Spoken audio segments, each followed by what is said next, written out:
শেডটি ভাঙার পর এখন 3টে বুলডোজার রয়েছে, বাকি গোটা বিল্ডিংটাই কিন্তু ভাঙার পরিকল্পনা রয়েছে বলে আমরা জানতে পারছি।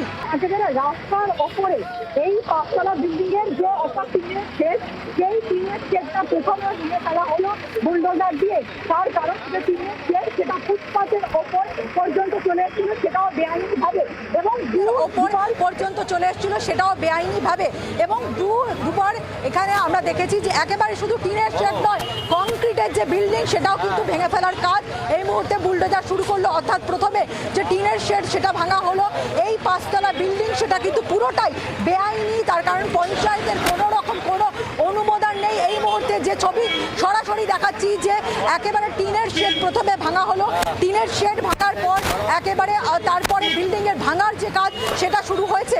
5তলা এই বিল্ডিং, যে বিল্ডিংয়ে এক অভিষেক বন্দ্যোপাধ্যায় যে সাংসদ কার্যালয় সেখানে তিনি বসতেন এবং এখানে থেকে তার সাংসদের যে কার্যকলাপ সেটি পরিচালনা করতেন। স্থানীয় বিজেপি কর্মীদের যে অভিযোগ, জাহাঙ্গীর খান থেকে শুরু করে একাধিক একেবারে মাফিয়া নেতা ছিল, তাদের যাবতীয় কার্যকলাপও কিন্তু এখান থেকে নিয়ন্ত্রিত হতো অভিষেক বন্দ্যোপাধ্যায়ের নির্দেশে। সেই বিল্ডিংটি যেখানে আমরা দেখতে পাচ্ছি একাধিক এসি লাগানো সমস্ত ফ্লোরে, সেই বিল্ডিংটি সম্পূর্ণ অবৈধভাবে তৈরি করা হয়েছিল।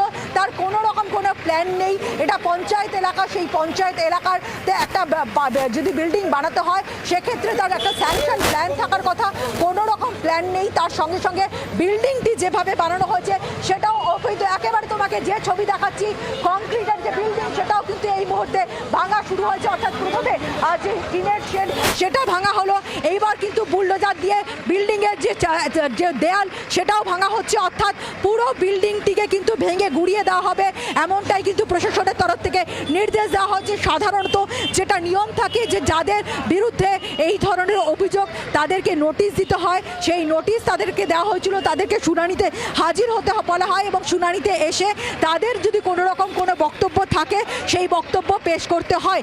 এক্ষেত্রে অভিষেক বন্দ্যোপাধ্যায় তার কোনো রকম বক্তব্য, তার কোনো প্রতিনিধি তারা কিন্তু কোনো রকম বক্তব্য পেশ করেনি, তারা শুনানিতে হাজিরা দেননি। লিপস অ্যান্ড বাউন্সের নামে এই এই অফিসটি বানানো হয়েছিল। এরপরেই কিন্তু আজকে একেবারে সমস্ত রকম প্রশাসনের প্রস্তুতি নিয়ে তারা ভাঙার কাজ শুরু করে। আমরা প্রথমে দেখি যে এখানে পুলিশ পৌঁছে যায়, প্রথমে কেন্দ্রীয় বাহিনীকে নিয়ে পুলিশ পৌঁছায়, তারপরে এখানে আমরা দেখি বিডিও বিএলআরও আসে এবং তারপর কিছুক্ষণ আগেই একে একে তিনটে বুলডোজার নিয়ে আসা হয়।